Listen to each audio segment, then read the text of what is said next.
Click, click, boom. What's going on, faithful? It's your boy Mike from the Nothing But Niners crew. Guys, we are here. We are back. We are live. I'm ready to talk some 49er stuff, man. Today's show is going to be a lot of interaction from all of our supporters. A lot of 49er fans are going to be in here tonight. And if you are not a 49er fan and you are watching this, we invite you to join us as well. Give us your thoughts about our team. We'll talk some trash about your team.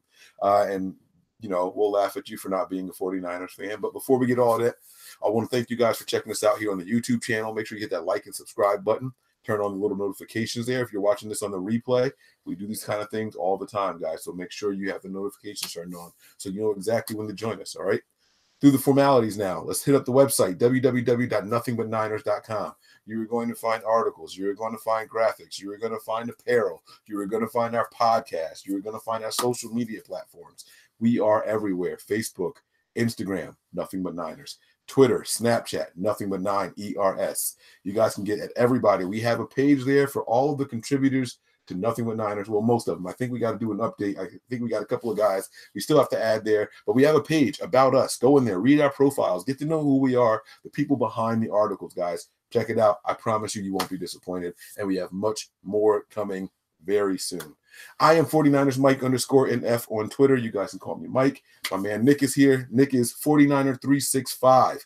49er Faithful 365. I got it. Nick, what's going on, baby? How you feeling over there, man? What's up? What's up, man? You know, you used to always get my name right and Tony's wrong, and now you always get my name wrong and Tony's right. So we got to work on that. But nah, man, I'm chilling tonight, man. I love these Thursday night shows because we get to interact with our fans. We pay more attention to the chat. We get everybody's opinion, see what people think. So I'm excited about that, man. Yeah, you know, we were all right. He's popping in here right now, man. As a matter of fact, we're still doing all the intros and everything. But Tony is also going to be joining us tonight. Tony's Twitter handle, hold on, here we go, is NJ Fan499. Did I get it right? Yes, sir. All right. I got Tony's right, man. Tony, what's going on, baby? How you doing over there? My man is in the man cave or dungeon or the garage, whatever you want to call it. He's in the spot, man. This is where Tony conducts his business. The residential GM for the Nothing But Niners crew is here, man. Tony, how you feeling, baby? Good. What's up, Nick? What's up, Mike? What's going on, Faithful? Just ready to talk some football. Oh yeah. We're gonna get down to all that good stuff. We're gonna break it down, guys. Get your pen, get your paper. I'm going to give you guys the phone number. We have the phone lines that are going to be open tonight. If you guys want to join us on video, hit us up in the chat. Let Nick know. Nick is going to be watching. He's going to be keeping his eye on the chat. We're going to be looking for questions. Ask NB9ERS. If you guys have any questions, hashtag Ask NB9ERS. If you guys want to give us a call, here's the phone number, 628-888-3443. 628-888-3443, guys. Give us a call. We'll get you on for 2 minutes. You can ask your questions. If you don't have any questions, you just want to say something about the 49ers, you can sound off. That is your moment. That is what this show is all about, fan interaction. But we do have a couple of things to discuss while we're waiting to kick this stuff off, man. We got to talk about what's going on with the team lately. The 49ers are over Kyle Shanahan, John Lynch at the Combine. We've heard a couple of interviews, some things being said. Let's start with one of the biggest ones, something that's been the talk of town for maybe the last 2 or 3 weeks. 49ers and Antonio Brown don't seem like it's a thing, right? I mean, Kyle Shanahan pretty much was like, yeah, no, we haven't called about that. What are your thoughts on all that stuff, fellas? Nick, what's up? Yeah, I mean, it's kind of like a catch-22 thing because we used to all complain about how there was moles in the 49ers organization and things used to get out and, you know, everything was quiet. And I don't know which way to take this. I don't know if to take it as in they're keeping their mouth shut and not letting people know their cards, or if they're just truly not interested.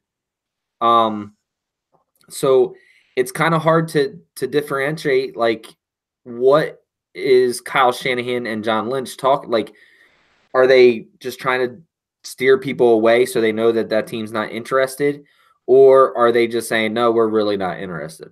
So, I mean, as long as I can remember, I never wanted to hear things leak. We all hated when things leaked, you know, and now that nothing leaks, we don't know what to believe.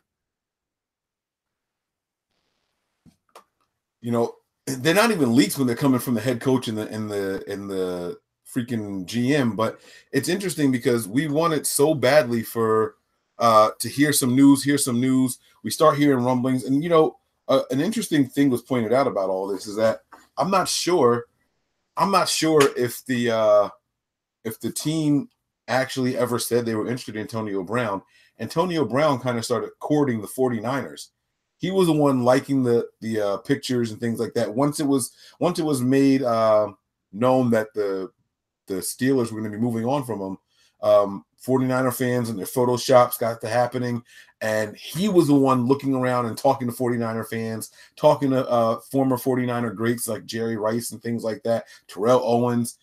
He started up the hype train between him and the 49ers. The team never said anything. So, Tony, I want to get your opinion on that. Nick was trying to say that, maybe it's a smoke screen. Maybe they want to throw people off the trail. What do you think? Do you think the 49ers really aren't interested in it? How do we gauge what's being said at the combine in these meetings right now? I think they could be interested, but I also think by them saying they're not interested, it's showing that multiple teams are not. There's not as many people as the Pittsburgh Steelers were hoping that would be interested to draw a bidding war to elevate the price and return. Personally, I mean, I'm kind of I don't know which way to go with it because Kyle did say in one of his pressers, he compared it to Julio Jones and saying he's a premier guy. But then in this next breath, he was saying no one person is worth the assets to acquire him and the money to lock him up or to trade for him to add to your cap. So, I mean, he's kind of playing both sides of the fence right now. So it kind of leaves me, and I'm pretty sure the rest of the fans like, okay, well, we're hearing this, and then we're hearing that. But you're right. The Niners never once came out and said, we are interested. It's the lock and fours. It's this one. And then with the other receiver that were rumored to be, that was Jay Glazer. But nothing definitive from the 49ers, which is a good thing because when the other GM was here, it was leaks galore. So, I mean, to sum it up, they could be interested, but they could be playing the game too. Speaking of games, man, there's a lot of other rumors and stuff that are coming out. So one of the things that we learned is that the 49ers are going to be deploying this wide nine technique. This is something that we're going to have to break down. We've talked about this. We've hinted around about it here and there, but it was confirmed now with the new defensive line coach and Chris Kosura coming in here. This is what he's going to want to play, where the ends line up wide and play on the outside of the tackle or even sometimes outside of the tight end. And what does that mean for the 49ers and what they're targeting? These are things that we have to take into account when we're looking at what the Niners are going to do in free agency or even in the draft. All of a sudden, is Ziggy Ansah in play? Tony, this is something you were mentioning earlier. Break that down for us. Let's talk about this, fellas. Do you think this is a big deal? Do you think we shouldn't be concerned about it at all? We'll go to Tony. And Nick, you guys chime in on it, man. Let me know what you guys think. I think the wide nine, if as reported, is 100% true. Ziggy Ansah is in play. Brandon Graham is in play because these are guys that played in that wide nine system. The wide nine alignment is if you take I wish I had a marker here to draw it. I would draw it for you guys, but I don't think you would see it with a pencil. But if you took your typical lineup of a center, your center, your right guard, left guard, right tackle, then your tight end, and then you do the same thing to the opposite side, the wide nines would actually line up on the outside shoulders of the tight ends. So they're actually, if you look at it, instead of yes. Mic check. I can't put the camera on me, but this is to show you guys. No, actually, Mike, they're a little. They would be a little wider. The left side on that, the guy with the purple, I think would be a little wider as well. The right, the Leo. See this. Leave that up for 1 minute, okay? If everyone takes a look at this, the 4-3 under, that's our base right now. And if you look at it, the Leo is actually playing the wide nine. The Leo is the weak side rusher of that defense. He lines up on the weak side of the offense. Now, the other side, you actually have, he's probably like a six-tech, maybe. on that tackle. So, okay, if you take a look at the red guy, that's the Leo. Okay, that is what a wide 9 looks like. But now in a true wide 9 front, the other end is going to be in the same position. And if you look at their stance, they're not squared, they're angled in. So they're on an angle already to the quarterback, and it forces the tackle to kick slide out faster because those guys are pure speed guys. That's good, Mike. So you're going to start looking – now players are going to be – they're going to look for speed guys. Do I think a Nick Bosa could play this in a scheme? I think he could. I think he has enough speed and possible twitchiness. He also has a counter movers too. So your wide 9 guys, you basically want speed, but they also, in my opinion, should have a counter move, a secondary move. Because if you keep pinning your ears back and tacking the outside, speed, now the tackle's going, shit, I got to get my butt out there, so I got to kick slide faster. So now, if you change it up and throw a bull rush on him, that tackle's vulnerable because he's so focused on getting outside. So basically, the wide 9 is going to be pin your ears back and let's go get the quarterback. Thanks for the assistance, Mike.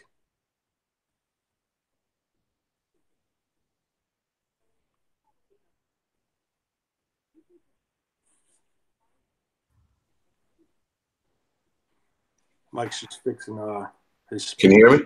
Yeah, you're good, Mike. All right. I don't know why it randomly does that. But a lot of times we talk about these techniques and things like that, and people can't hear us. So Nick told me that he has our first caller on right now. So he's been over there talking on the phone with him. We're going to get him live in here.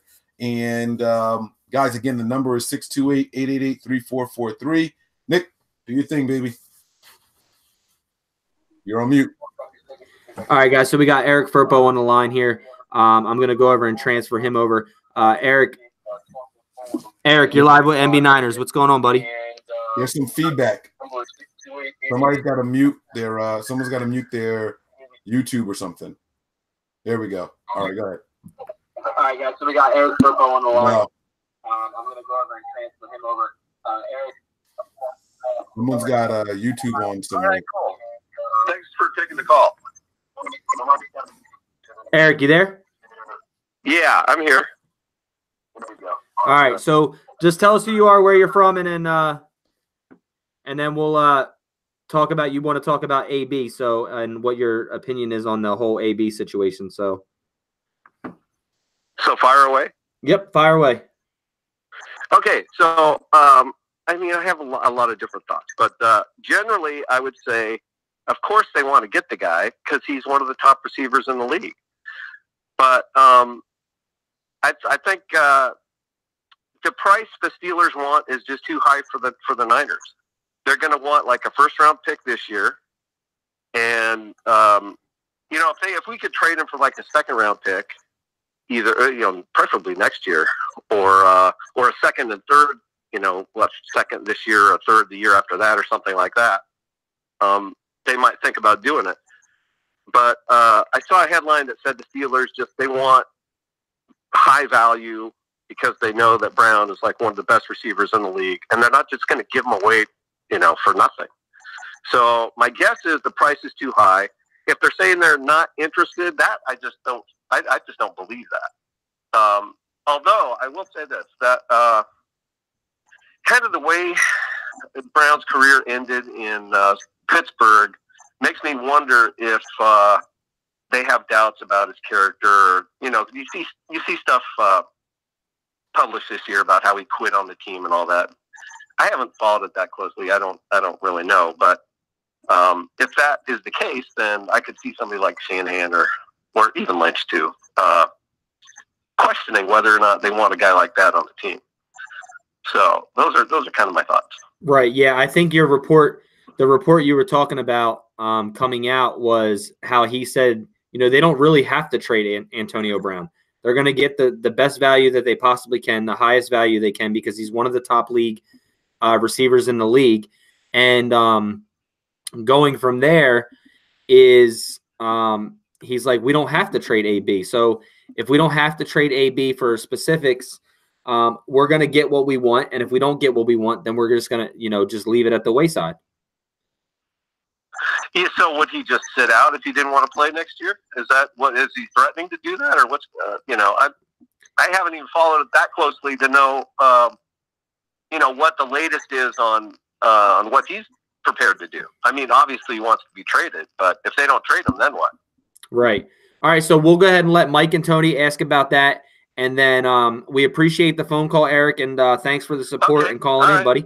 Thanks for taking the call. I'll talk to you guys later. Yes, sir. I love that, man. Good convo, good content right there from Eric. He mentioned a couple of things that I wanted to touch on. One of the last things that he said on the phone call before you responded was he was talking about how he wasn't sure what they were talking about with him quitting on the team. There was a game that happened week 16 or 17 where Antonio Brown didn't show up for practice during the week, and his agent called in for him saying that I think they said that he was injured. I know that Mike Tomlin did the presser, and Mike Tomlin said that he was injured, and that's why he wasn't there.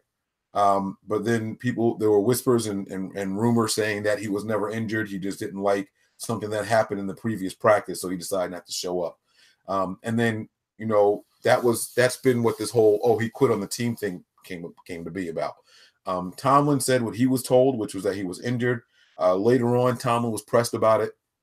He was asked about it at a presser, and he said, "Look, I'm telling you guys what I was told. If that's not what's true, then I can't help you there. I'm telling you what I was told. I'm telling you what I was told, and I'm letting you know that this is all I know about." So,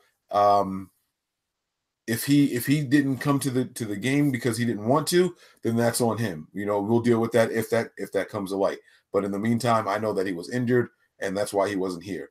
Another thing that Eric was talking about was the what is he prepared to do? Is he going to sit this out and things like that? And so before he actually spoke with the owner, they were talking about how much it would cost him or cost the Steelers to keep him and not play him. He would still get $2.5 million, but the way that his contract is set up, I think that's all he would get.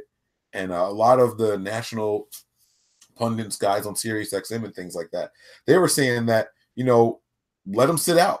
Let him sit out and teach him a lesson. Not just teach him a lesson, but teach the other players that you can't just get unhappy and then start saying, "Okay, trade me publicly." They wanted the Steelers to send a message. So I don't think that that's going to happen. There's been a lot of backtracking lately. Go ahead, Nick. I see you jumping in. I was just going to jump in real quick because they also said that they don't think that the relationship between him and Big Ben is that far torn, that if a trade doesn't work out, that him and Big Ben would be able to work things out, as well as him and the coaching staff. So they're really, this could all just be smoke screens because they want a first-round pick.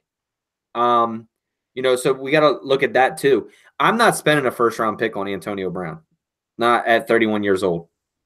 So if I'm going to give up a first, I'm trying to put my name in a hat for OBJ at least, if you're already going to give that up. So yeah, Tony, your thoughts on it, man. What kind of compensation would you get, and what do you think they're realistically asking for? Before you guys even answer that, I know Nick kind of just touched on it already. Once the team and the owner and the player, all three come out and say, it's best that we move on, there's some truth to it. And now that you showed your cards, you can't just be like, "Oh no, but we still want to get 3 first-round picks." No, it doesn't work like that. So we got to talk about realistically what these guys can actually do. But go ahead, Tony. I'm kind of thinking that this whole thing is a game with the Pittsburgh front office. Clearly, he posted all those Instagram things, Facebook things, and then right up to the point, it was reported he refused to meet with the owner. Then all of a sudden, he agreed to meet with the owner. From that point on, you haven't heard nothing from him as far as posting pictures in 49er uniforms, liking tweets, replying to other players' tweets. You haven't heard nothing. I honestly think Pittsburgh might see the handwriting on the wall. He's getting up in age, and they're playing fish. They're fishing right now to see what they could get. And if it's something that they could get, I think they're going to trade him. but he said it numerous times. If it does not benefit us, we're not trading him. Now, I agree with Nick, and I'm sure I can agree with you, that I'm not trading a first-round pick for him. I can tell you that right now. I would honestly, with all the bullshit that he went through and like acted out and stuff, even though it could be a game because he wants out of there, but I don't think the team wants to give up on him.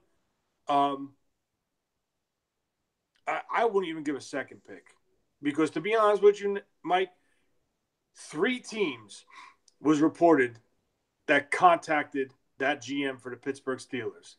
Now, if you think he just kept his mouth shut and behaved, didn't start posting all these things on Instagram and just asked for a trade, I guarantee you 31 teams would have been requesting for a trade for him. But all that drama he caused, I just think teams don't want to deal with it. And when it comes to us, maybe Shanahan does want to add that, but he's keeping his mouth shut because he wants to lower the value. But then again, Pittsburgh's not going to give him away. So it's like a tug of war match with these guys between Brown, the GM of the Pittsburgh, Kevin Colbert, and teams in the NFL. So compensation-wise, if I was going to give it to, it would have to be a low 2. I wouldn't give a high 2. I would be like a team on the bottom of the second round trying to pluck them. But I would not give – definitely not the number 2 overall, and definitely not, I don't think, the 36 overall. Yeah, I think that the most the Niners would do is a third round, and I think that that's league wide. His trade value as soon as he started saying that he wanted to be traded, liking 49ers stuff, then he started liking Packers stuff, his trade value started going down. He was showing that he wasn't happy, right? Then he met with the owner, and they left the meeting, and they both said that it's best that all parties move on. Said that it's best if all parties move on. That lowers your trade value there also. So if you were going to get a first for him, now you're down to a second or maybe a third when all parties are ready to part ways. And now they're trying to do damage control. Now they're saying, well, if we don't get the compensation we want, he can still stay. Now all of a sudden, Antonio Brown is even backtracking, saying, you know what? Like, it's not that I'm unhappy with this place. It's about respect. That was his comment today. It's about respect all of a sudden. So, it's not that it's impossible to trade him still. I do think that they can get something for him. A third from the 49ers and a third from the Patriots are 2 completely different things. You know what I mean? There's a big difference there. You're talking a third from the 49ers is within 100 picks. You know what I mean? You're a top 100 guy. You know what I mean? So it really, really depends on what's happening. I'm sorry, I said that wrong. A third from the Patriots, you're at the end of the 100 scale. A third from the 49ers, you're not even in the 70s yet. You know what I mean? What is that, 65, 66, 67? There's a big difference. So it's a big difference in what you're getting for that kind of person. So and just another thing, let's compare this to the Terrell Owens situation when he was with the Niners. The Niners traded him for a third-round pick or third or fourth-round pick and Brandon Whiting because he was a true distraction. He was a cancer. I don't like using that word. He was a bad person in the locker room. He was causing an uproar. He was calling teammates names. Like, the Niners didn't want him no more. So they said, that's it. He's on the market. The first offer they took, I mean, come on, Brandon Whiting and a fourth-round pick for Terrell Owens? Like, that just shows you they truly didn't want him. Now, if that's the case with Pittsburgh, you should see a similar compensation to that situation. But I just think Pittsburgh's playing a game right now. Very possible. Very possible. They got to do what's best for their franchise, so can't just give away good players either. What's up, Nick? Yeah, I was just going to say they're playing every angle. They have to. Like, it's the business. It's, that's why, like, you can't really believe anything that you hear right now. Like, you heard, the whole, I don't want to go into a different team, but, you heard the whole thing with Josh Rosen and how it's being taken out of place or how you want to read it. You know what I mean? Where he's like, oh, well, he's our quarterback right now. Like, that's disrespectful as hell, bro. Right. You know what I mean? Like, yeah, he's our quarterback right now. But it's a business. That's what I'm saying. So if something comes along better, any player can be shipped. It's just a matter of getting what you want. Right. But you're also not going to come out and just say, oh, well, we want, if you really want attention, you're not going to come out and say, oh, we want 3 first-round picks. You're going to let the phone ring, and you're going to say, I want a first and such and such. And then they say, no. And then, just it's a business. You're gonna play the cards as best you can.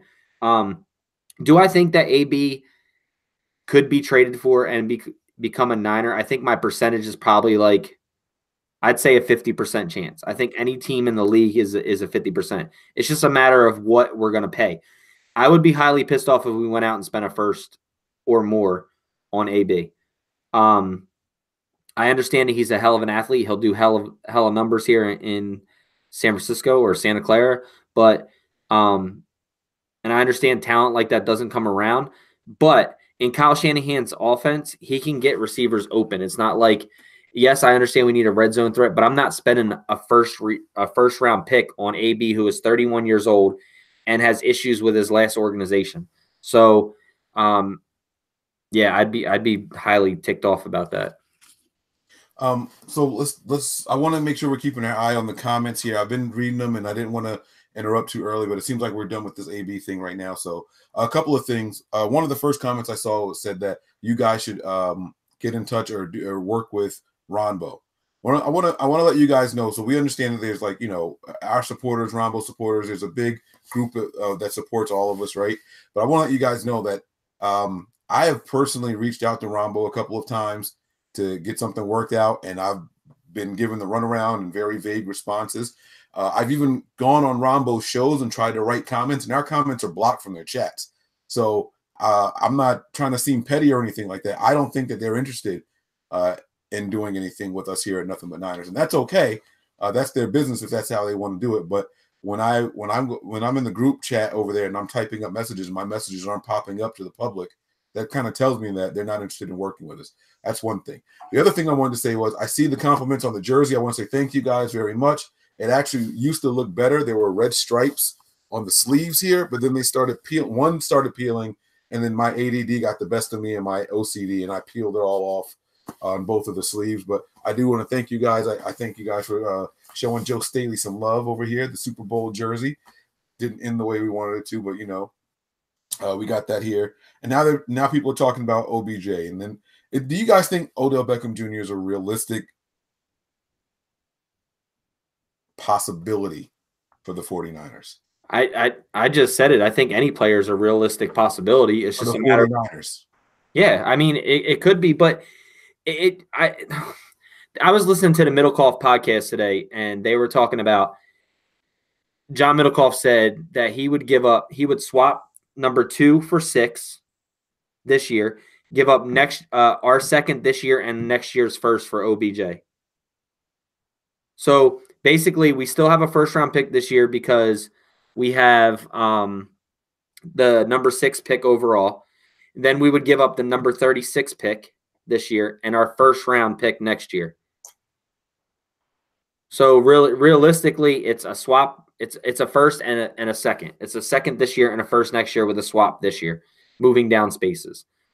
What would we realistically get for trading up? If the Giants said, let's trade up from 6 to 2, what realistically are we getting from the Giants due to the score points? If it didn't include a player? Yeah. Just picks. Yeah, so 4 spots. We would get a lot because it's not just 4 spots. So let me try to break it down this way, right? Let's say they're at 24 and they want to move to 20, right? There are 19 players in the entire draft that you just can't sniff. When you're moving to the number 2, you can literally get anybody in the draft except one player. So it's the value is so different. It's not just 4 spots. It's specifically the number 2 spot has a special value there. I don't have the chart. I don't have that pulled up. But I know that it's not just as simple as how many spots they're moving up. I think that we would get this year's first. I think that we would get a second. I think we would get like a 5th or a 6th, next year's first. it would take a lot. I mean, what team traded up with the Rams that year? No, what team? Who was it? It was Wentz and Goff that went 1-2, right? Yeah, it was the Eagles trade. Where did where did they move from? Where were the Rams before that trade, and where were the Eagles before that trade? Do you guys remember? Because I think that's going to be the closest to what it is. I'm going to Google that really quick. You guys chat it up over there for me. I'm going to Google that really quick and see if I can find out where they were and what the compensation was for it. Guys, the phone lines are open, so if you want to jump in and talk OBJ with us, you're more than welcome to call as well at 628-888-3443. Tony, what is your opinion on that? Do you think that swapping two for 6, our second this year and a first next year, is too steep for OBJ? The second this year, yes. I think we spoke about this previously. I always said I would never go up to 2 overall. I would definitely do a swap of the ones. So if we go 2 to 6, you still have a top 7 pick, a top 6 pick. I would give up a 1 next year. And I think the 2 is a little steep to add this year. Yeah, but you have bargaining points on that as well, because if the Niners go in and say, okay, we'll swap you 2 to 6, we'll give you number 36, which is pretty much a late first rounder, and next year's first, and another team comes in and says, oh, well, we'll give you our second round pick. We'll swap you in whatever the thing is, and a first round next year. The Niners have that leverage because they say, oh, well, we're pretty much giving you two ones and swapping picks. So that's what they were kind of talking about. They're like, not that it's 3 ones, because obviously you're not giving them a third pick. You're just letting them boost up in 4 spots in the first. But then that late second or that early second and a first next year, which you don't even know where we're going to finish next year. Yeah.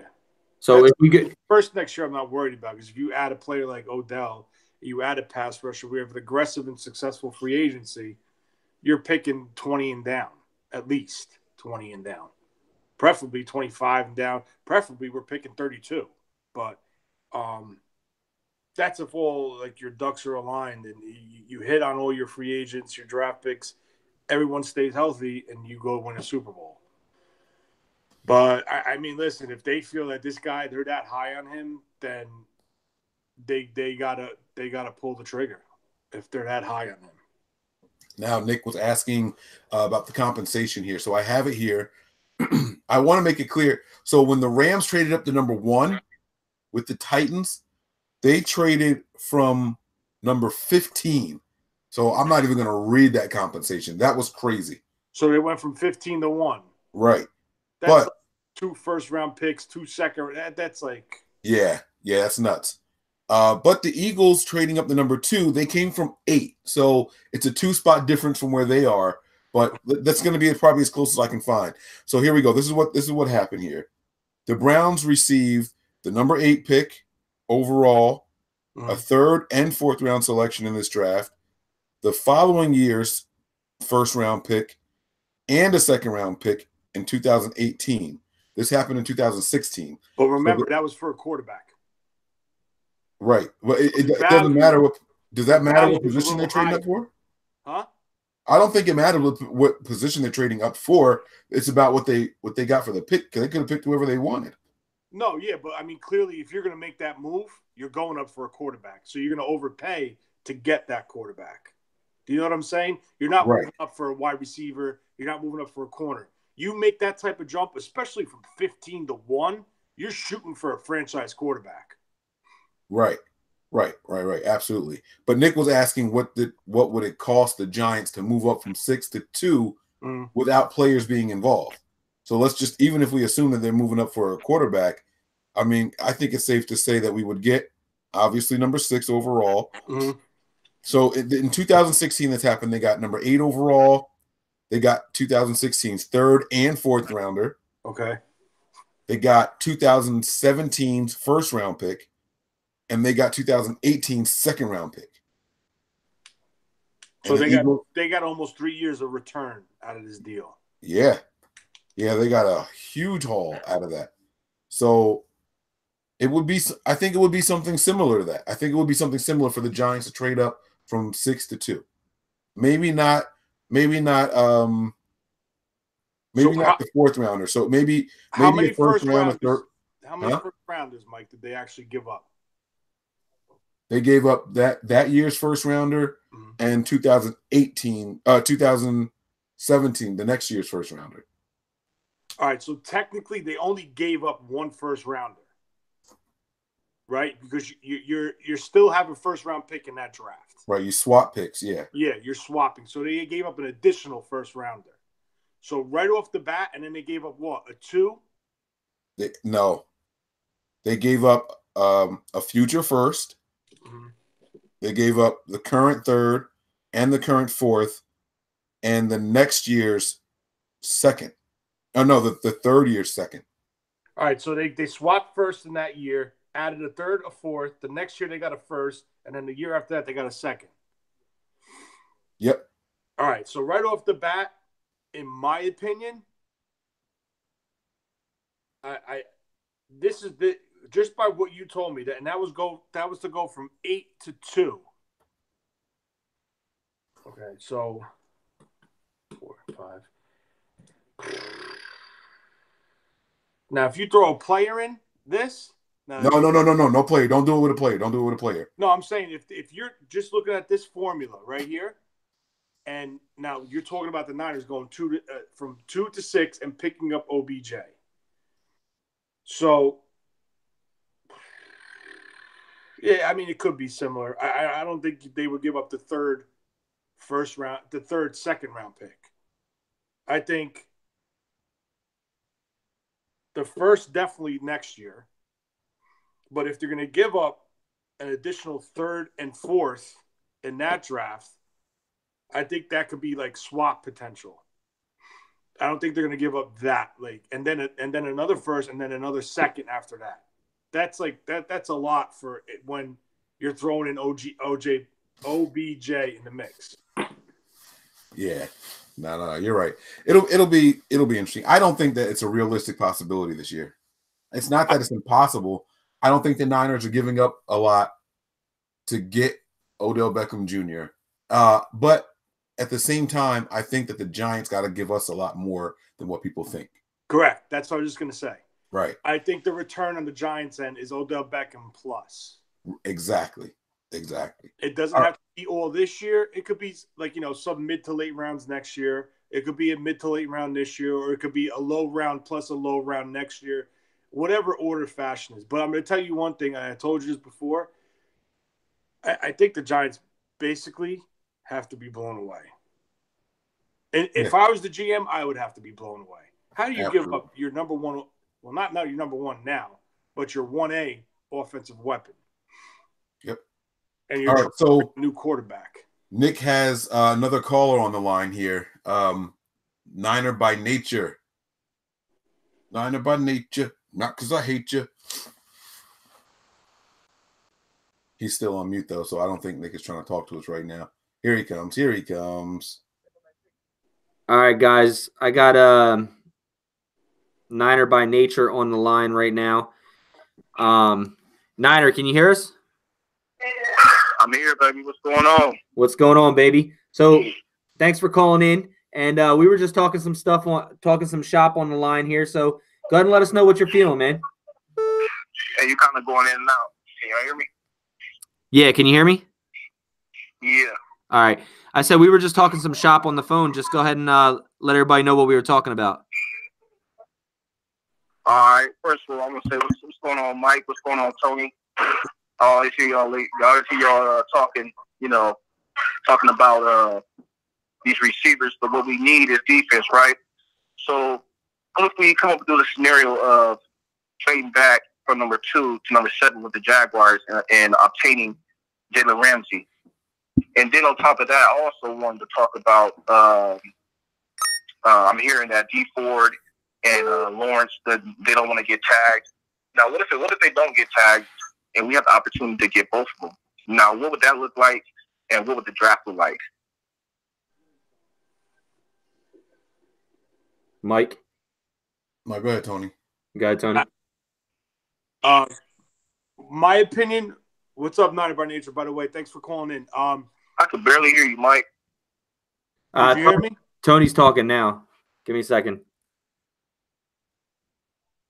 All right, go ahead, Tony. You hear me, Niner by Nature? You hear me? Tony, your volume's okay. It's gonna be this the audio coming through the speakers on his end from Nick's computer. So you just respond to his thing really quick, and then we'll get his other question. All right. So basically, thanks for calling in. I think it's gonna be one or the other, and if it comes down to the two of them, I'm definitely going after DeMarcus Lawrence. He's a bigger defensive end who could hold up better against the run. I definitely think D Ford will be franchised, especially now with Justin Houston on the market. And I don't think the team wants to commit that much money, what it would take to land both of them against their cap. But if we do land a DeMarcus Lawrence or a D Ford, I definitely think the number 2 pick is definitely on the block, and it's going to be available for a team looking to move up for a specific player. Now, who are we supposed to be deciding between? It was DeMarcus Lawrence and who? If they're not tagged? Justin Houston. No, D Ford. D Ford, I'm sorry. Ooh. I definitely don't think they're going to add both. Ooh. Who would I want more, Lawrence or Ford? I mean, and we have an opportunity to get Houston and get Lawrence. I mean, we both have we have speed coming off each end of the edge on the defense, right? And then in the draft, you say, the second pick is now it's on the block. I mean, what would it take to talk to Jacksonville about Ramsey? About getting Ramsey into our defense. Because I think Ramsey got a fifth-year option too, right? Yeah, they actually just picked up his option. They just picked up his 5th-year option. Oh, they just picked it up? Yeah. Oh, that's even better. So Mike, I think what he's asking is, what do you think that it would take for us to – do you think it would cost us more to go from 2 to 7 getting Jalen Ramsey? Do you think we could get more out of that? Or would it only be something like Jalen Ramsey to go from 2 to 7? No, it's definitely more. The value of any player in this draft versus a good player on your team, it's the entire draft being available to the other team trading up. So we would definitely still get the player plus other picks for sure. You know what I mean? You get what I'm saying, Nick? Yeah, no, I hear you.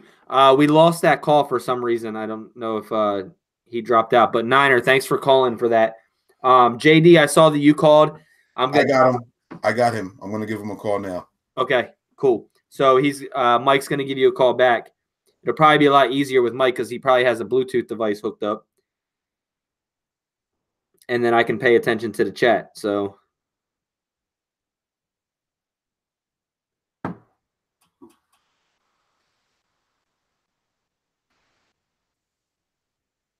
I wasn't in here. I was on the phone when you guys were talking about the compensations for moving up. So Tony, can you just give me a quick rundown of that, what you were talking about? That was what with comparing to the previous trades. Mike said something about when Philly went up with Cleveland, it cost them, they swapped the year that they moved up and sent Cleveland an additional third, fourth, and then the following year they got the first, and then the year after that, they got a second. That was just to move up, no players involved. In my opinion, if you add an OBJ to that pick, to that trade, I think that what they gave up to move from 8 to 2, you wouldn't see the same return as far as picks going to the Niners. But I definitely think, like we said, it would be swapping year in the 19. You give them a first round in 20. And I honestly think the Niners will get something else in return, a low to mid-round pick. because I mean, if you just said like, listen, I mean, I think it would take more for the Giants to pull the trigger. I think the Giants, honestly, if you called them, if you were the Oakland Raiders and they called them and said, listen, we'll offer you all 3 first-round picks, done. OBJ is gone. But, you know, I mean, even if they swapped, like, I mean, what's Oakland picking? 3? 4? 4. Oakland's picking 4. 4. So if they swapped 6 and 4 and then gave the 2 later rounds, OBJ's gone. But Oakland has the firepower to do it without mortgaging. I mean, they got 2 picks next year too. Oakland. Yeah. All right. So I think Mike has JD Hawk on the line. All right, man. What's going on? How you feeling, man? What's going on, fellas? I just wanted to get in on this Odell Beckham conversation. All right, go ahead. Speak your piece. Well, I definitely think it's realistic. I mean, you look at it from what's going on with Antonio Brown. The Niners were hot and heavy rumored, in the Antonio Brown thing until he started, flying off the handle on social media and whatnot. And coincidentally, all of a sudden, once those rumors die, the Odell Beckham Jr. rumors, they put the wood to the flame, and it's catching fire and going crazy right now. And if you saw Ben Albright on Twitter today, he was asked about, was Antonio Brown's antics the reason the Niners, distanced themselves? And he said, yes, unequivocally yes. And now you're seeing all these Odell Beckham Jr. rumors, and I don't think it's a coincidence. And you referenced John Milkoff earlier, and Milkoff's a guy who does not put out things like that unless he's hearing something. Because when you're a guy in the media like that, you don't want to be wrong. You don't want to be wrong and have your opinion not be valid and not be considered credible. So when he says something like, I think Odell's going to be a Niner by mid-March, he has good reason to say that. And so I think there's something going on behind the scenes, and I think the Niners are definitely in the market for one of those receivers. They know how important it is, to the growth of Jimmy G in the offense, and I can't wait for March, man. I cannot wait for all this to just jump off. I will say this. If the Niners are going to acquire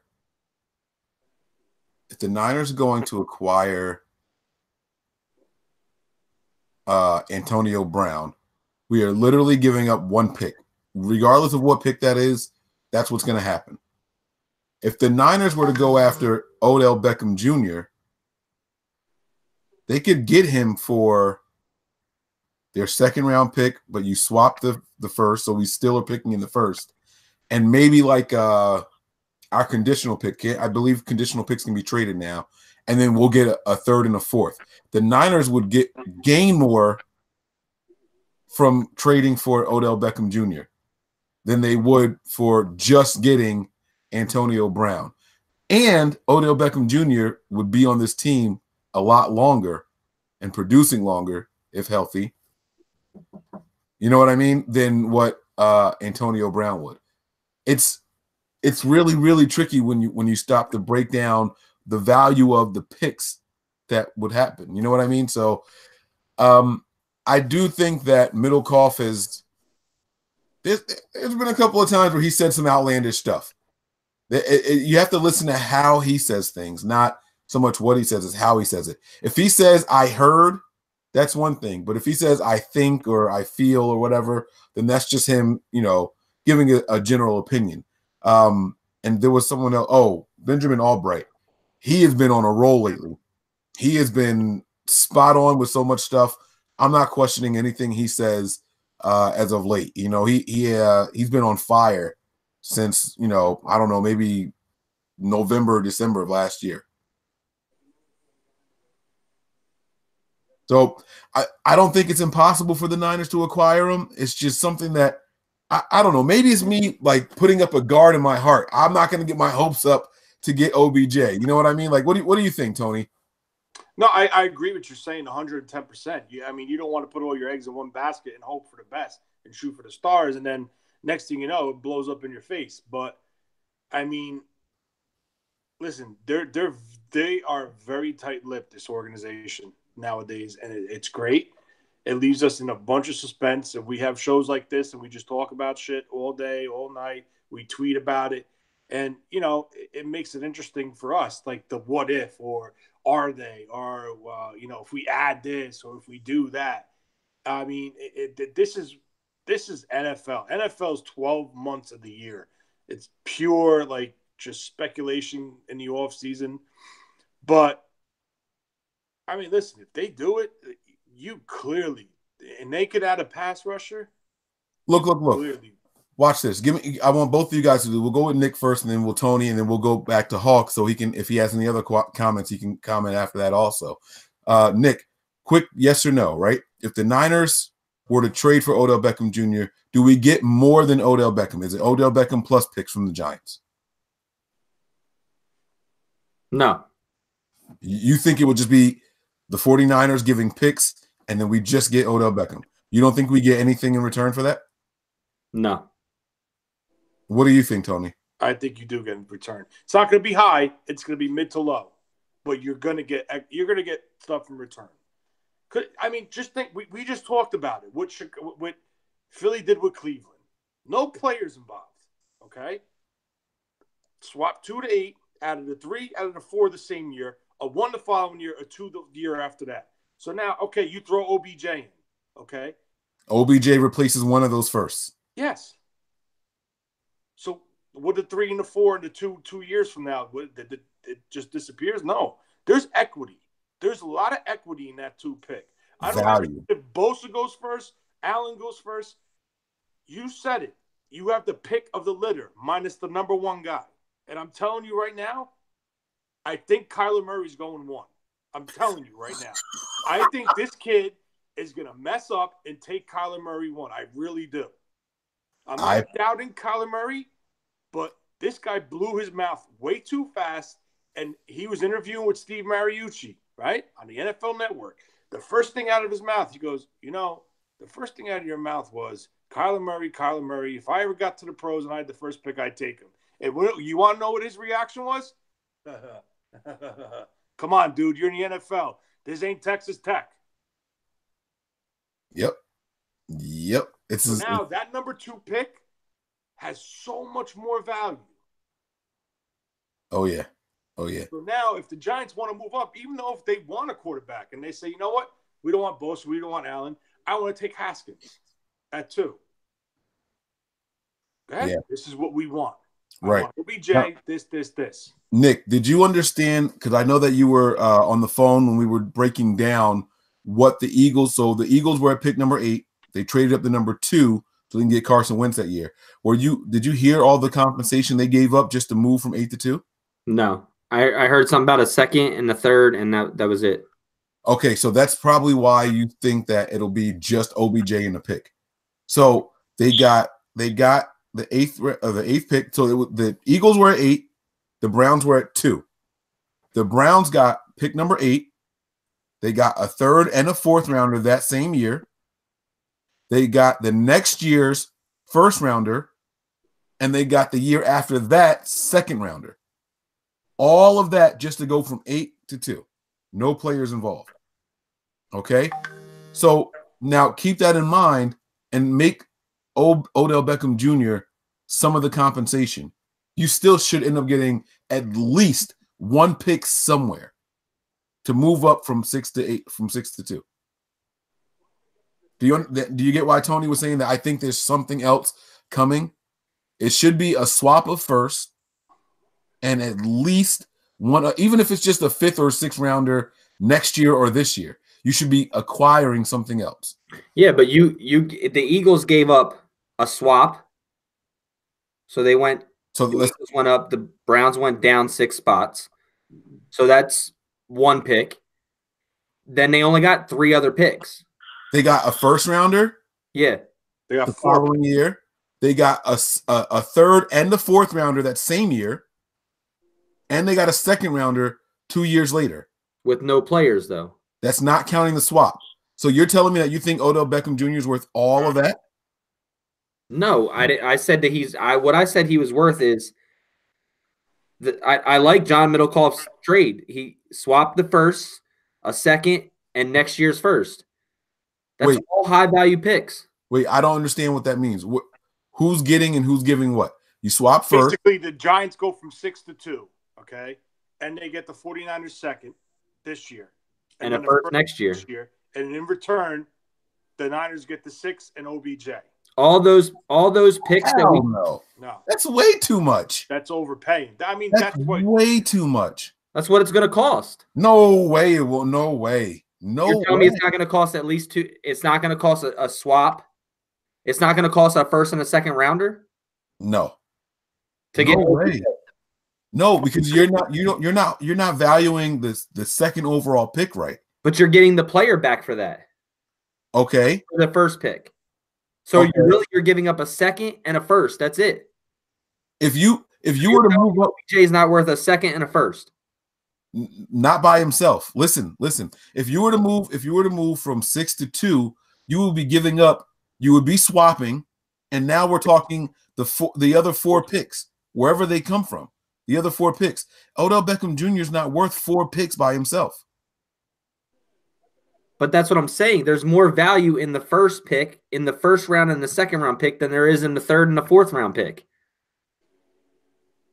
You guys are just considering it picks, but there's more value in that number 2 high pick. Yeah, but and our second round pick is the third pick in the second round.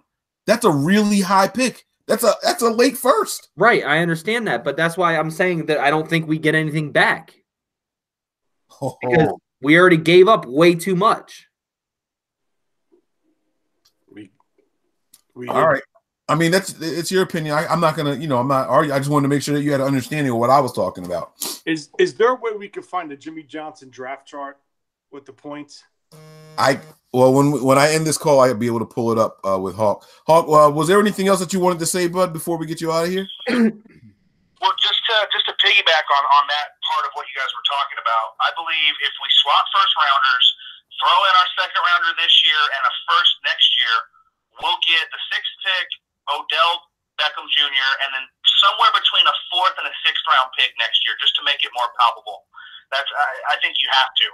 I think that's the way that it would value out, and it would make the Niners not look like they got completely fleeced, even though I think in the court of public opinion, the fans would be ecstatic to get Odell. That is nuts. That's what I think, and that's all I got, guys. So I enjoy the show, and have a good night. All right, thanks a lot, Hawk. Appreciate it. All right, let me pull that chart now, and I haven't been paying attention to the room, Nick. I don't know what's going on in there. So, can you guys hear me? Yeah, I hear you, Mike. All right, I'm gonna see if I can find this trade value chart really quick. Nick, what's going on, bro? I'm trying to catch up in the comments. All right. The other thing that was going on, people were trying to make a big deal of this 5th-year option with Eric Armstead. Now, we already knew that the team was keeping him. Tony, do you think that Eric Armstead is going to play with the Niners next year? Well, or this year, I should say, this coming season. Yeah, it's interesting because if you listen with what Kyle said, he said, let's see if I can remember word for word. Eric Armstead, we picked the option up on Eric Armstead. We are not going to extend him, and we're not going to cut him. He didn't say nothing about trying to trade him. Listen, I'm happy for Eric Armstead. His play did improve, but it's just hard.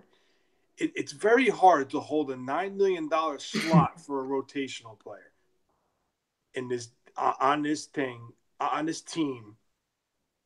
and still want to. I mean, just for shits and giggles, you add $9 million to what 60, 70 million that we have. We're at almost 80 million if we get rid of him. It's nothing against Eric Armstead. I honestly wish they would drop that number and maybe extend him a year or two. But it just seems like they're gung-ho on this is it. Maybe they just feel they have the cap space, try him out, see what he could do in the new front. Maybe they feel this new front could help him. That's why they're not going to they're going to just keep the option as of now. But I mean, it's going to be interesting. If they add certain players, you might see them,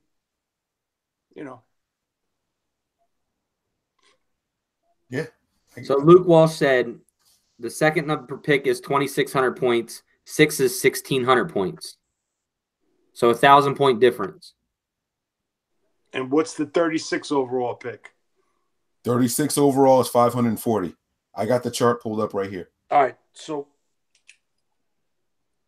You guys are. So, all right. So he said that we're going to give up our first this year, our second this year, and next year's first. Who said that? Didn't you just tell me that's what Middlecoff said? No, he said swap picks this year. All right. We're not giving up a first. We're swapping our second this year and a first next year. So 2,600 and then 1,600. That's 1,000. All right. So the Niners are minus 1,000 right now. But then we're going to give them our second also, right? You said we're giving our second also, right? Yeah. So that's that. Now we're at 1,540, and then a first next year also. And what is that? Is there a projection on that? There's no projection on it, but there's no first that's worth less than 600. So it's an additional 600. Right. So we're looking at 2,100 points. We're looking at 2,100 points for Odell Beckham Jr., which this year is the Jets' third pick, 2,200. So how is that not reasonable? I'm not doing that. I still think they get something back. I really do. I definitely do. I don't know. Because then it's not just the player. You're also inheriting his big-ass contract also. Like, there's so much more to it than just – it's not just the player and he's coming here and playing like that's it. We got to pay him now. He's going to take up a large portion of our salary cap too. Like, it changes the whole dynamic. Like, they have to give us something for taking him and them moving up that high. No, I agree. I agree with you. I think I just think whoever's going if OBJ is really going to get out of the Giants and somebody wants him, it's going to cost them more than what it is going to cost anybody else. It's going to cost the team who wants him more than you're going to have to overpay. Well, that's if you get into a bidding war. No, because they don't have to let him go. They don't. Right. Clearly. They're going to get clearly as high as they want, right? I would, like I said, OBJ is a great player, but I'm not giving up a first. What pick was OBJ selected at? 13th. Mike, what's the value on 13? Or 16? 1150. That's the value on 1150 is 13. 16 is 1,000 exactly. All right, so we'll go with the 1150, right? So this is what we're going to base it off of. We're going to go off where he was picked, okay? So it's 1150. You still have 550 points that got to be made up somewhere, in my opinion. And 550 points is it's our second round pick. It's pick number 36. And we're giving that. Well, that's included in your calculation already. Yeah. So then something's coming back. Something has to come back. Right. And that's why I say it could be late picks, because once you get to the fourth round, none of the picks are worth 100 points. None of the picks are worth 100 points in the fourth round. And it gets way worse. There's seventh round picks that are literally that's what I was trying to say to you before, was to go from 8 to 2, they only gave up a third and a fourth, a second, and one first. So it's about the same average. No, they also traded. You're excluding the value of their pick also. But they traded with no players. Right, but there's still you have to look at the still values, bro. So they listen. All right, you gotta write this down in order to understand what I'm saying. They had a second pick. That's 2,600 on one side of the board. That's just it. The value is 2,600. Mm-hmm. Okay, they gave them the eighth. That's 1,400. Right. So we're at 3,000.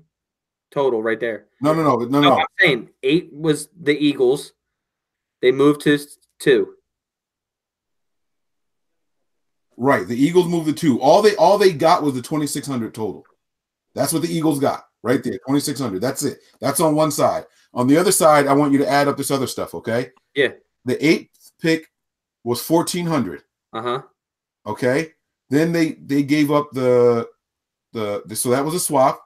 They also gave up the 3rd and the 4th. Okay. So assuming that they picked in the 8th spot again, that's 230 points and 74 points. Okay.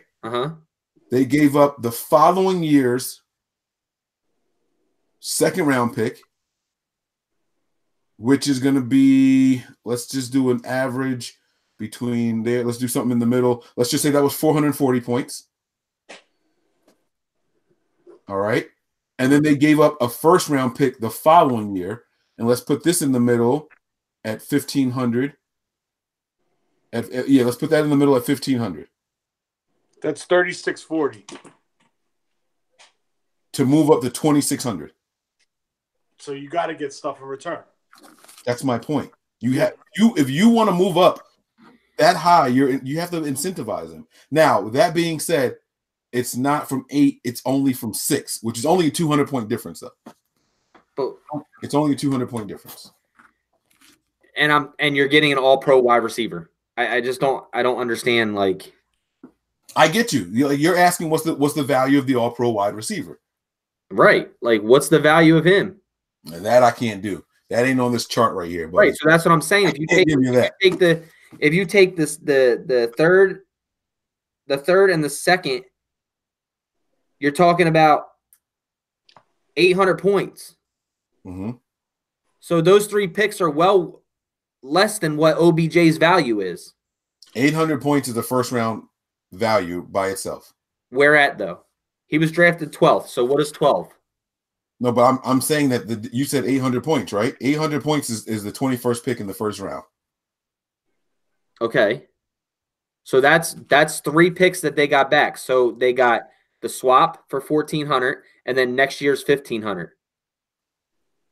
So that's 2,900 points. And we said to give up our swap to 6, which is what? The Niners were giving up 3,600 points, and they were getting Odell Beckham Jr. and 1,600 points. So 2,000 points for Odell Beckham Jr. is what we're valuing him at. Isn't that you understand what I'm saying? Right? 3,600 points from 2,600 points to 3,600 points. Hard to do the comparison with no players because OBJ is worth more than Odell Beckham Jr. No wide receiver is worth the number 3 pick in the draft. Receivers don't go that high. They don't. Even when you draft a wide receiver expecting and hoping for him to be an all-pro, you don't draft a wide receiver at number 2, number 3. I understand that. I'm not saying that. Right. So the closest I can give you as far as the remaining value, which is 2,000, is between the 3rd and 4th pick, 2,200 and 1,800. So 3.5 is what I'm saying. That Odell Beckham Jr. wouldn't be worth that much, plus his big ass contract. See, if you get Odell Beckham Jr. with the 3rd overall pick, you're getting that wide receiver on a rookie scale. He's not at a rookie scale. He's getting paid a superstar scale. He's getting paid like an all-pro also. There's got to be value in that too. So now you're getting this guy. Let's just say he was worth the 2,000 points, which I don't think any wide receiver is. But let's say he's worth the 2,000 points. Plus, you're hurting your team by his big-ass salary cap also. That's the only reason I think that we got to get a little something back. I'm not saying it's got to be a 2nd or 3rd round. I'm just saying that I think the Niners got to get something back. You can't give up all of that. That's a lot of stuff to give up for him. That's all I'm saying. Luke Walsh said that we're way off. 2 for 6 plus Beckham is max. 2 for 6. What? No. Yeah, but you're going to have to give up more than that for him. No, I told you guys the deal. 2 for 6 and a 1 next year. That's it for Odell Beckham, and that gets him here. 2 for 6. And a 1 next year. And a 1st. Next year. That's it. Gets the player. Gets the player. Yeah, so we're still picking in the top 10. and we get the player. So we gave up a first for him, but next year's first. Correct. Which is probably going to be, if you acquire a talent like that, it's going to be in the bottom. Right. But a first, but swapping and a future first and a second, that I just think the second is what really threw me off, because now we're not picking the first 2 rounds. Why wouldn't you get something back for that? If you're underestimating the rest of it, why wouldn't you get something back for that? Because the 2 is the missing value. But you just went down 6 spots and you gave up a first for 1 player. Went down 6 spots and you gave up a first for a player. You swap spots. You're talking about Tony's situation? Yeah. You swap spots, right? You get a player and you're giving up a first for him. You still have a first round pick, Nick. Right. I understand that, but you're still losing that value from 2 to 6. Right. But so the difference is that instead of giving up a second this year, what was Middlecoff's thing? A first we're swapping this year. Swap a second this year and a first next year. So the only difference is that Tony is taking out the second from this year. Right. So that's the value, though. The second this year for the 49ers is 540 points. That's the value right there. That's some value, I should say. That still doesn't equal the 2,000 that we were talking about, but that's still some value. It's short. It's short. I mean, we are overpaying, I think. But you have to overpay if you're the aggressor. Yes. If you're the one going to get him, you're going to overpay. Like if we sat here and added up what the Eagles paid, they overpaid for that pick as far as the value goes. Correct. But you're the one that wants something, so you have to overpay for it. You know, right. If you walk into a car manufacturer, you're not paying the value of the car. They have to make a profit on it. So you're going to have to overpay at some point. It's just how much you're willing to be overpaid. That's what it is. You know, dealerships, you walk out of it, they laugh at you when they sell you a $10,000 car for $22,000. They laugh at you. They got you. Well, I don't want the Niners to get got. They give you internet price, but they just didn't tell you that they just dropped it $2,000 or added $2,000 to it on the other end. Right, exactly. Yep. So. All right. I think that we had a question from Sin that we were supposed to be getting to, Nick. Yeah. Let me try to pull that up over here. And hers was about Contavious Street, if I'm not mistaken. Whoops, wrong email. Nothing but Niners. Cynthia. This is Cinnamon Kiss. Yes, it's definitely Cinnamon Kiss. I never want to say that again. What, Cinnamon Kiss? I never want to say that again. It's not fun. All right. It says, oh, wait, that's your response. How do you think we will be using Contavious Street, our non-bulky ACL draftee from 2018? I heard he was cleared to practice last year. Either one of you guys want to start on this? While you're thinking about it, he was cleared and he was practicing the last 3 weeks of the season. He was actually cleared to practice a little bit before that, but it was light work. And he was doing more from weeks 15, 16, and 17. He was doing a lot more. And it was pretty encouraging. I don't think that he was one of those guys that made it back to the active roster. What is that designation? The IR designated to return? Yeah. I don't think he got that designation. No, he just got cleared to work out. Right. He had like an exemption where he could work out with a team. But I think he projects inside in the wide 9. If we stick true to form and stay strictly wide 9 up front, I think he'll go inside. So you don't think he has the speed to come off the edge? We'll see. Pre-ACL, maybe. You don't know what he's like after ACL, you know? Yeah. But I'll tell you this, and I said it in a couple shows ago, you turn on that East-West Shrine game from last year, not the year that just passed, the year before that, he was lining up on the edge. But again, that's pre-injury. I really wish, I can't believe I'm about to say this. I really wish PFF would let me pull up his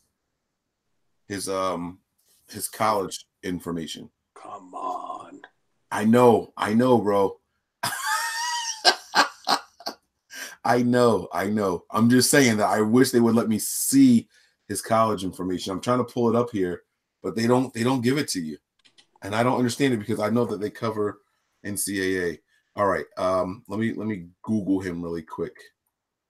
See what kind of force he was in college.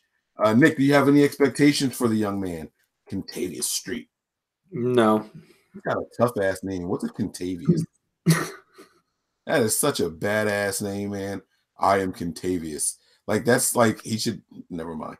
That's a that's a really. I don't really have much on him because I don't know much about him to see.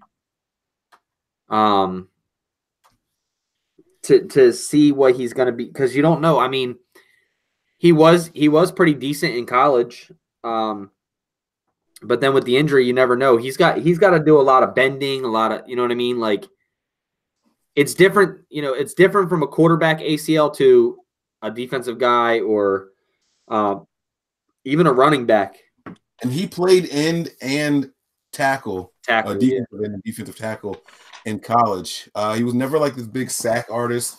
5.5 sacks in 2016 and only 2.5 in 2017. Let me see here. He has a total 19 tackles for loss in his collegiate career and 120 total tackles. 1 forced fumble, actually 2 in his career, 1 in 2017 and 1 in 2015. My problem with him is that he played in the line with a lot of really good guys. If I pull up that 2017 North Carolina defensive line, hold on. Yeah, it was Chubb, Jones, him, and I forgot the other guy. Oh, that line was so damn good, man. Oh, it was like it rivals like a Clemson defensive line. I feel like every year Clemson has 2 guys going in the first round. Like it's just listen. Chubb performed well. The guy the Giants took performed well. How do you know? Maybe they just all fed off each other, and they all, they're all talented players. Could you pull up YouTube, Mike, while you're recording or no? There is a way to do a screen share on here. I just don't remember. I think I got to click this. Yeah, you want me to pull up his highlights really quick? Yeah, pull up right there. All right, what do you want me to? What am I looking up here on YouTube, bud? Contavious Street, East West, whatever you can do his highlights or his East West Shrine game. All right, well, we're gonna lose all of our. What?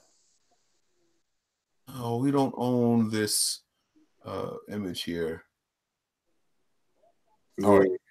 You'll lose the monetization. That's all. They're never gonna find it. Yeah. Right. Let me see if I can. How do I do this with the screen being full? Hold on. Here we go. Let me try the screen share thing. Never done this before. Hey, don't look at any of my my tabs on my screen or anything like that. All right. I'm a grown ass man. This is my laptop. Okay. The things I have bookmarked are mine. Don't worry about anything. That's not Pornhub. It is Porcupine's honor. Okay. That's what I switched the camera off you, so go ahead and put it on there. Oh, okay, good, my man. All right, here we go. Let me start it over here. We're not going to play the audio, right? You just want the little video here, and we can talk over it, guys. You can put the camera on me and talk over it. So these are his 2017 highlights. This is his last year in college there. Damn, this is nice doing this. I want to see it. I want to see what this looks like. How do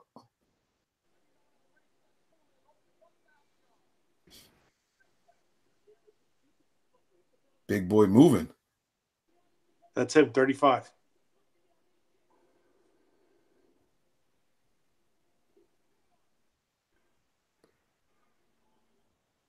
Damn.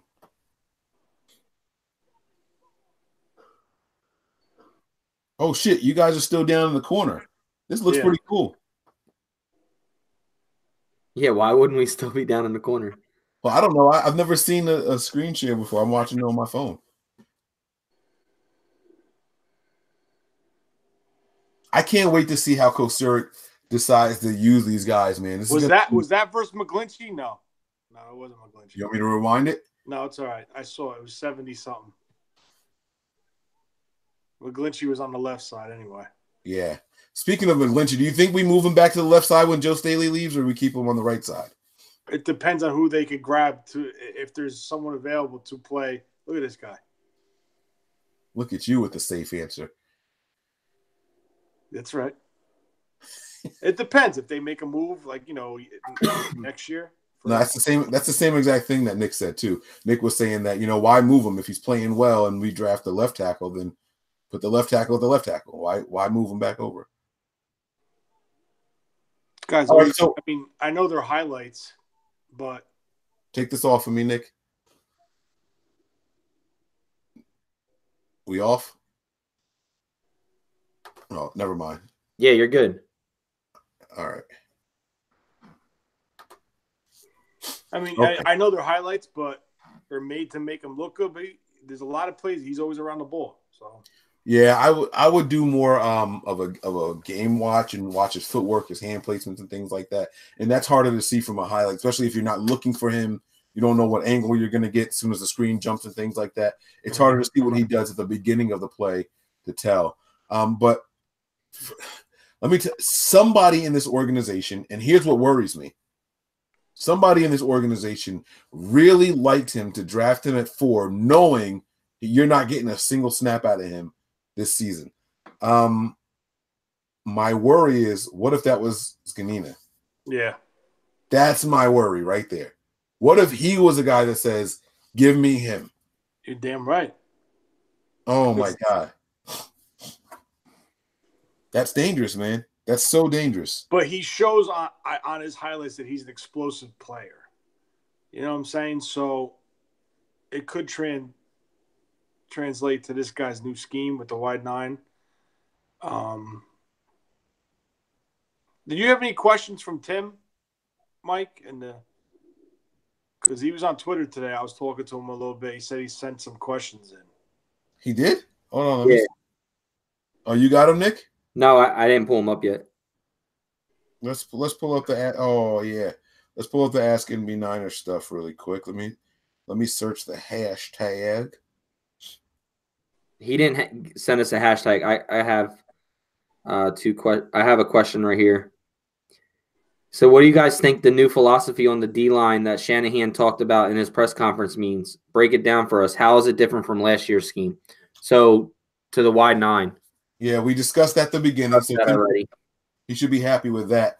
And we've also touched on the whole, playing the run on the way to the pass.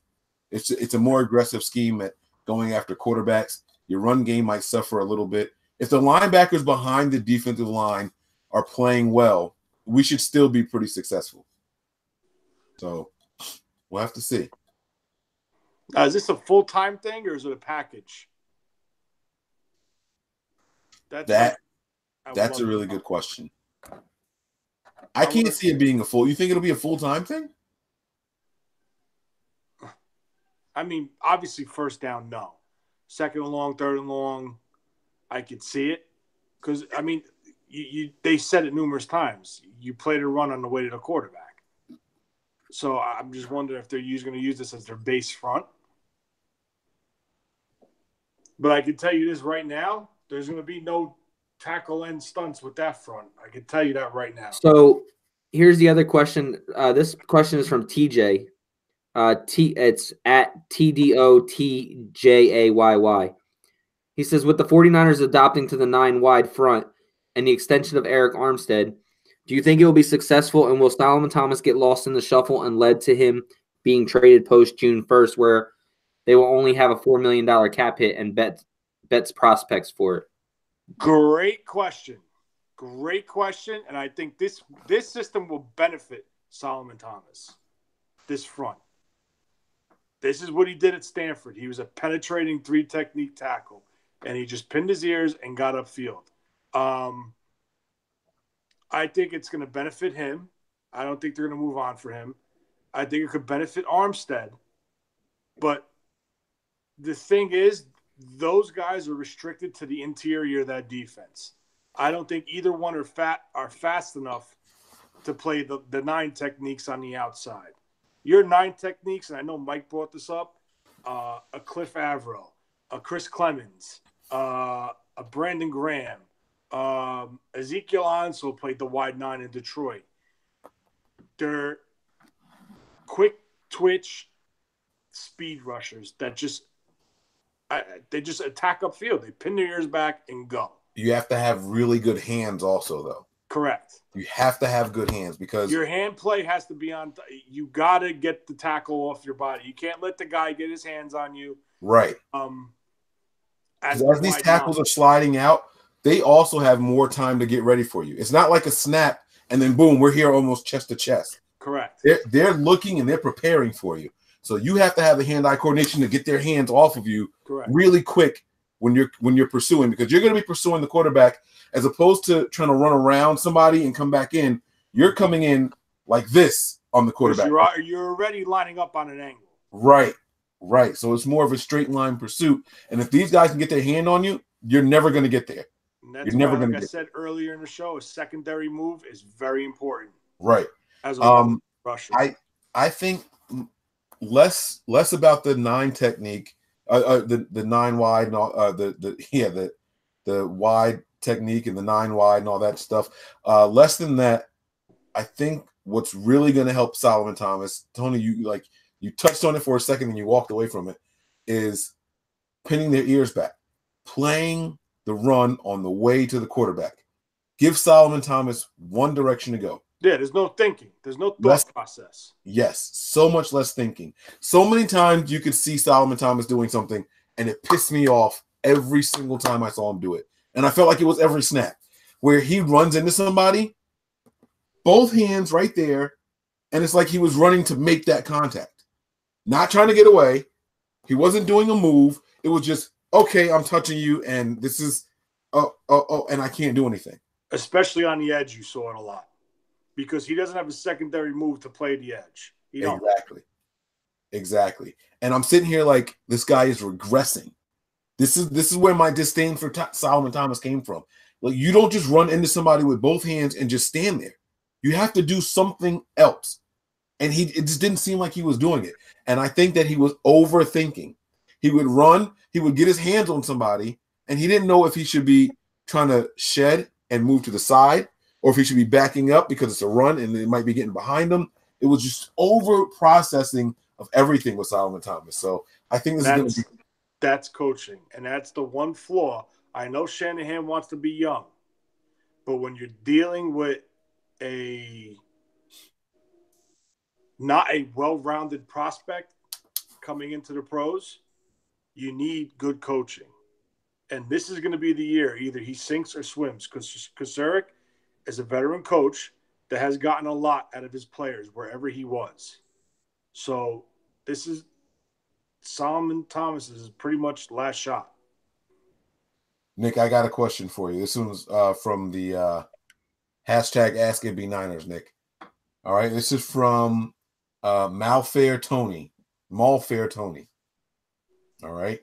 It says, this last month has set the table for the 49ers to have a potentially huge offseason. How upset would you be if Lynchahan decided to play it safe? No trades, no top, day one free agent signings, only 1 or 2 mid-level or below deals, and they make an unexpected pick at number 2. He's basically asking if we have the same offseason that we had last season. No way. I'd be pissed. I mean, there's not much to say about it, really, because, I mean, either way, I'd be mad as hell because. So you're telling me you don't want us to go out and try Jeremiah Tauchu one more time? No, definitely not. Definitely not. Are we going to say you don't just come in here and take Cassius Marsh's job? This is crazy. Last offseason really sucked, bro. That was one of our questions too from Romold Moore. He said they said what do we think about Cassius Marsh? Do we re-sign, keep him or cut him? That's a good question, but I think we should cut him. It's not that I don't like Cassius Marsh. I don't think he did anything special. I think that just the opportunities were going to result in 6 sacks. That's all. It's playing the law of averages. But going back to the first question that was asked, as far as the offseason. I mean, if you look at year one, they were aggressive. They were very aggressive. I remember the first day of free agency, they signed a lot of people. That don't make them aggressive, bro. Everybody they signed were tier 3 guys. Okay, but they were aggressive, and they went out aggressively and added people. No, They also added a couple foundational pieces in Juszczyk, and that's it. no, there was somebody else. Who? Well, it was Logan Earl Mitchell, but they released him. So now, year two, they strategically picked players. They got it back for Kyle Shanahan's system and McKinnon. Granted, he tore his ACL. He didn't play last year. They got Weston Richburg, a guy who's able to play center and get to the second level to improve this run game. They added a right tackle who's able to get to the second level and produce and make this run game go. So now they kind of set themselves up. They got a quarterback last year. 2 years ago. They got their franchise guy. So now they signed an undrafted free agent in Kendrick Bourne. Now they go out and okay, let's get this. We need an edge rusher. Sign him. Draft him. Let's go get this guy. Let's go get this guy. You're going to see them be a lot more aggressive with tier 1 guys and tier 2 guys rather than tier 3 guys. You don't think year 1 was a wash, bro? All those free let's talk about their free agents, okay? Absolutely. I know they're free agents. That's our first show we did together. We broke down every free agent, 13 of them, I think it was. But none of them are here. You got Goodwin and Juice. And Gold. And Kawon Williams. Okay. Gold and Kawon Williams. 4. But this is the thing. Those guys, you just said it. Year 1 was a wash. Oh, wait. I forgot Malcolm Smith is still here. Never mind. That was good. Year 1 was a wash. You just said it yourself. Okay? And like I said, it just shows the tendency that they could be aggressive. It's year 3. They have the big pieces in place, except for edge rusher. But this is why I want to stop you. They weren't aggressive with anybody in year 1. We've never seen them be aggressive. We have never seen this franchise be aggressive except Jerick McKinnon. They were still aggressive. They just weren't aggressive for top tier guys. Yeah, they were aggressive in signing. They were still aggressive. That's not aggressive. When you sign 13 guys, that's being aggressive. We had nobody on the roster. We literally didn't have a quarterback. We had to sign 3 guys just like that. We literally had no quarterbacks, bro. No, I understand, but they were aggressive in signing people. It's not tier 1. That's not what aggressive means, man. That's not when. Maybe I'm wrong. Ask the chat. This is why we're doing these shows. I could be completely wrong. But when you tell me you're aggressive, you're going after guys that you like. I have to have this guy. That's aggression. That is overpaying is aggression. No one wanted Malcolm Smith. Can I ask you a question? No one wanted Logan Paulson, bro. Can I ask you a question? Kyle Shanahan did. Listen, can I ask you a question, Mike? Richard Sherman hit the free agent market at 1:00. A call was placed at 1:01. That's aggression. This is what I'm telling you. You're going to see that. Okay, but that was year 2. Year 1, they weren't aggressive at all. Richard Sherman is perfect. That was aggression. They were aggressive in filling the spots on the roster. That's what I'm trying to say. They showed the ability to say, boom, boom, boom, boom. They're not tier 1 guys. We could all agree on that. They're not tier 2 guys. They're tier 3/2-4 guys. They were aggressive in filling the roster. Year 2. Okay? I think the word you want is active in filling the roster. Okay, active.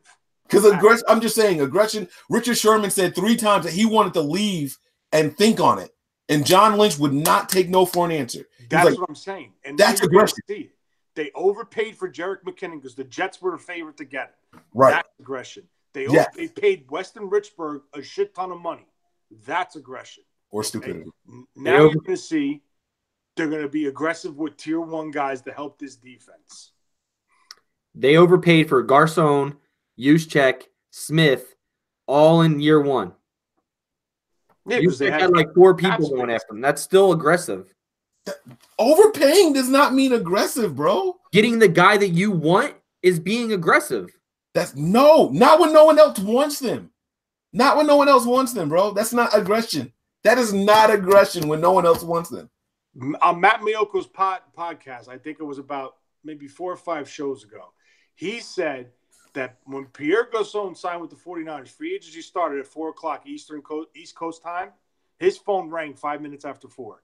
But that don't even count because they have a legal tampering period. They already had a deal in place with half of those 13 guys that they signed. They won. They signed 11 guys. They won. It was agreed to. All right, let's just say you were active. Let's move on. Why? What's wrong? You don't want to debate it? I want to know what the people watching active. Let me look at the chat. You guys go ahead. Finish your point though, bro. I wasn't trying to be disrespectful. I just wanted to know. I think that there's a difference. That's all. All right, they were. What was the word you said? Not aggressive. Active. Yeah. They were active year 1. They were aggressive year 2, and they're going to be even more aggressive in year 3. I like that. I was the one guy who thought Harold Landry would solve our problems. They didn't feel that way. They were aggressive in trading up to get Dante Pettis. Right? Look how Dante Pettis finished this season. He put up big numbers, man. When they see I like Dante Pettis. He's probably going to be, like, you guys know I'm all about Kendrick Bourne and Richie James, but I like what Dante Pettis did specifically to the Seahawks. I might get his jersey. I might have to get a Pettis jersey. If he can get over that whole cat thing, if he never shows me that cat thing again, I'm getting a jersey. He stopped doing that, though. He stopped doing it. There's a really good question here since we were talking about the wide 9. Excuse me. That was really nice. I thought that was muted. Oops.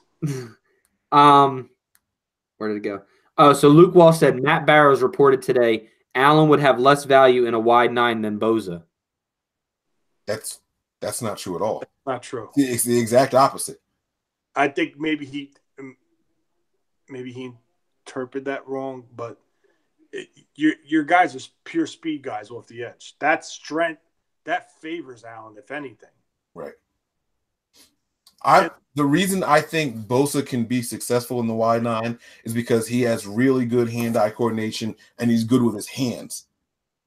So I think that what he lacks in speed, he can make up for with hand play and technique and getting past those guys to get to the quarterback.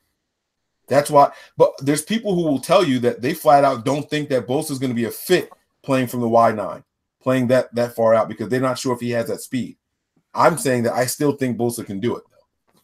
But when it comes to the wide 9, it's definitely an Allen thing.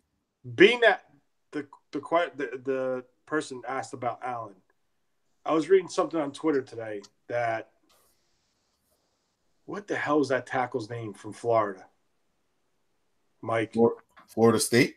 No, Florida. Do you have that tweet I retweeted to you? I could pull it up. If you could, just read that tweet because I don't remember word for word. So you don't think that just because we're in wide 9, you don't still need power or hand control? You need hand control. You also need an alternate move. But I think we could all agree that Allen is pure speed edge guy that's a phenomenal athlete. And those are the type of guys that are successful in that front. Jawan Taylor is his name. Jawan Taylor. You have the tweet or no? Yeah, I got it. Could you read it? Jawan Taylor said Josh Allen is the best pass rusher he faced last year. Brian Burns was the fastest. I asked him the difference between the two, and this is what it was. Allen had more moves and was stronger, had to deal with more power. Burns had moves too, but he was more of a speed guy. There's this misconception that Josh Allen doesn't have any moves at all. Like he's only a speed guy, right? And the biggest Bosa supporter in our entire group of NB9ERS is Stewart. I think, right? Would you guys agree with that? Stewart has been like on the Bosa train since before the college season, like was halfway before his injury. He was saying Bosa, Bosa, Bosa, right? Stewart went back and he broke down Josh Allen's film himself. And he was like, I know a lot of people are saying he doesn't have moves, but he has moves. Josh Allen is actually a really, really good prospect. and people should put a little bit more respect on his name. If I don't know where the notion is that he can only run, like he's a track star out there. Is like seems to be what people think, but it's not that bad. And Jawan Taylor is gonna be a top tackle taken in this draft. You don't have to take my word for it. I'll type his name into Google here and see what his draft projection is. Let's see here. I think he's top 10, top 20, top 15. He's the top tackle on the board. Yeah, he's up there. He's absolutely up there. Let's see here. NFL.com combine profile. Nope, I don't want to do NFL.com. That annoys me. I get all these weird pop-ups. Let's do Walter Payton top offensive tackles rankings. Number 1, Jawan Taylor. Like, I don't even need to go anymore. It's not me making this up. The best tackle in this entire draft is saying that the best person he had to go against was Josh Allen. It wasn't just speed. He actually said he wasn't the fastest guy. He had more moves. So, I mean, it depends on who you ask and the narrative they're trying to paint. And you guys know I'm a pro Josh Allen guy, so maybe I'm hyping it up a little too much. The truth is usually somewhere in the middle, though. That's all. Let me see. Ooh, here we go with the weird pop-ups and stuff. This is not from Porcupine's Honor.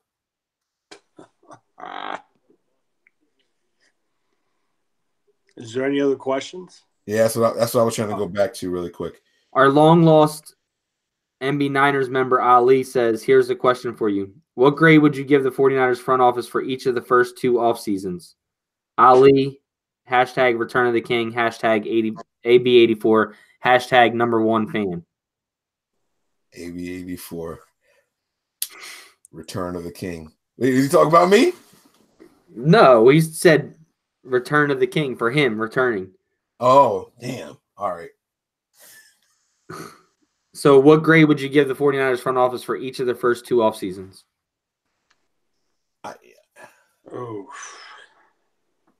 No, come on. This should be easy for you guys.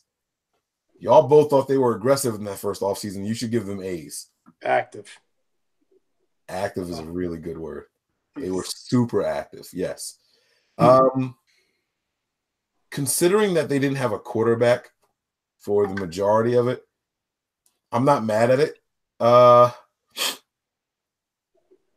can't imagine. I know I'm stalling so I can think, but I do want to say this about the 49ers in their first offseason and why I think it's going to be impossible to grade them.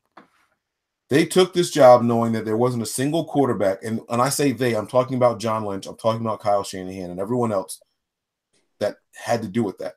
They took this job knowing that there wasn't a single quarterback on the roster. That alone is rough. When you get a new head coach in to most places, there's usually a young quarterback there. You might hate him, but there's at least someone there. They had no quarterback on this roster when they took over. That's a very, very tough position to be in. We had Carlos Hyde, who was always injured, and we didn't have Matt Breida. Who was our other running back then? Was it just Carlos? Was he the only running back on the roster at the time? Carlos Hyde. We had who was the guy? It's think about this, man. We didn't have Kendrick Bourne. We didn't have Pierre Garçon because they brought both of those guys in. It was Breida. No, Breida came with them. They brought Breida in. Yeah, was it I'm talking about like when they accepted the job. We didn't. Yeah, Harris. Yeah, DeJuan Harris. You had Shane Harris, DeJuan Harris, and Jeremy. Sean Drone. Jeremy Curley was the wide receiver that we had. Yeah, Jeremy freaking Curley. Okay, but they came in here when there was nothing here. Man, the cover was bare. Just put it like that. Bare. It was freaking cobwebs and dust in that mug. Like it was nothing in there, and that's a really, really hard thing to do. But they gave us a reason to be hopeful. I'm going to give their first offseason a B minus, not because of success or anything like that, but they gave us a reason. They tried to get us excited. They had the beat writers writing all the good stuff about Brian Hoyer. Oh boy, it's about the first 2 seasons, Mike. Well, no, he wants individual grades for each season. Oh. Not collectively, right? Nick, Oh. Nick, what was the question again? I gotta find it again. I'm pretty sure it was each season. Like, what grade would you give the 49ers front office for each of the first 2 off seasons? Right, each of them. So the first one I gave them a B-. The second one there was more aggression, so I'll give them a B+. Yeah, that's about. I would go higher. The second. Well, no. Jimmy Garoppolo is. He said That's all the season. thing. You can't count Jimmy Well, you could because they made the move to get him in the regular season. Yeah. I got you with that word. It's still a move, though, Mike. They made a move to get him. No, you're right. He came You're on, absolutely right. and they brought him here. That's the aggression I want to see. That's what I want to see. I predict by 5 p.m. the first day of free agency, they have 2 people signed. By the first day of free agency, they're going to have 5 people. Oh, by 5 p.m. of the first day of free agency, they're going to have 2 people signed. Oh, I wasn't. Okay, my bad. I think it's going to be a tier 1 and maybe like a middle tier guy. They better not sign a middle tier guy on day 1. Why? They better let his price drop. Why? Mo Claiborne ain't top tier to you? What's up? You said middle tier guy, not me. No, I didn't put him in a thing. I think I'm gonna give him a B- for year 1, a B+ for year 2. But this year they have to knock it out of the park. Yeah. What do you think? What really hurt them was Reuben Foster. That killed them. But I mean, listen, you can't question the kid's talent, but you know he wasn't wired right. He didn't have a good thought process. He didn't have a good head on his shoulders. That's all it comes down to. Is there any other ones? Nick, you gonna give him a grade? I'll go with a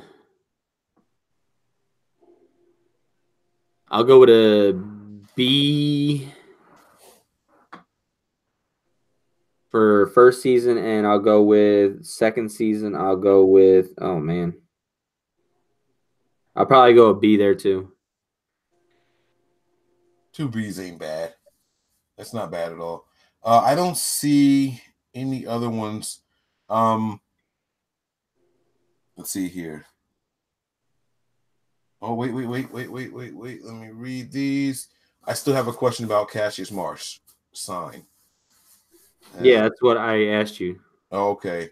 The Romo Moore. You read the TJ one. Tim had a couple of ones. Did you read the ones from Tim? Yeah. He was the Y9 question. And then he asked the question about Antonio Brown, but we already touched on that. Yeah. Okay, cool. All right, man. Let's not drag this thing out, man. We want to thank you guys for checking us out and tuning in tonight. We really, really appreciate it. I'm excited, man. I like doing these things. I feel like it's a relaxed atmosphere. We get to talk about any and everything, and it's a little sporadic.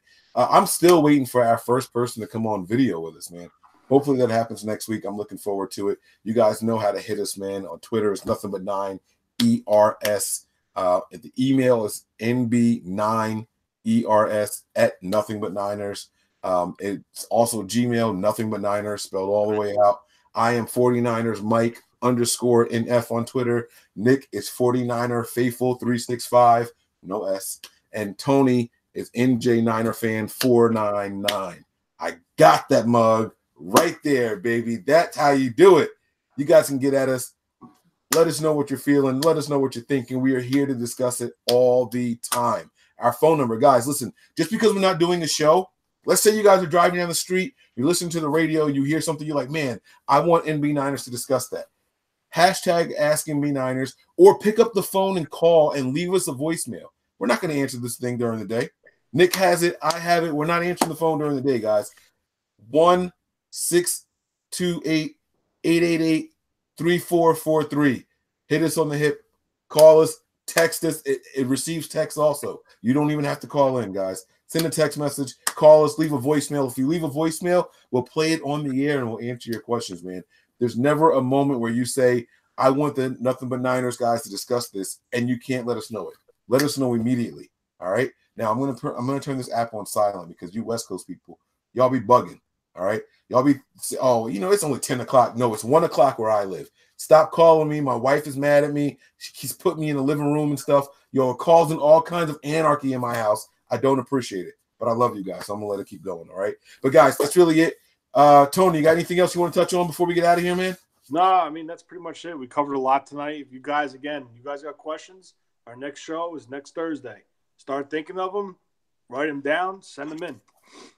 Absolutely. Nick, man, floor is yours, baby. Take us home, man. Look, guys, I'd really love to get some of you guys on video. Coach Tim, you need to come back.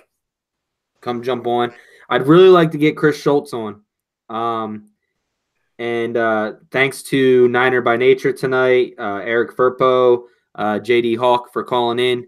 Appreciate them. JD Hawk also has a channel. I think it's called Hawk Hater TV. Make sure you go and like and subscribe that as well. Check out our boy Seema Carver Jr. as well. He's always putting some good videos out also. Other than that, I don't really have anything else. Just I guess we'll see you Sunday for the next debate show. So other than that, I don't have anything else. Mike, you? Yeah, I see a couple of questions popping in here at the very end. Are you doing a post-combine mock draft and free agency for the 49ers? That is a really, really good question. The NB9ERS crew, we have a draft team. And so we're going to start putting out a bunch of articles and things like that and talking about the biggest needs for the 49ers and how we think these can go. I don't know if anyone is fully committed.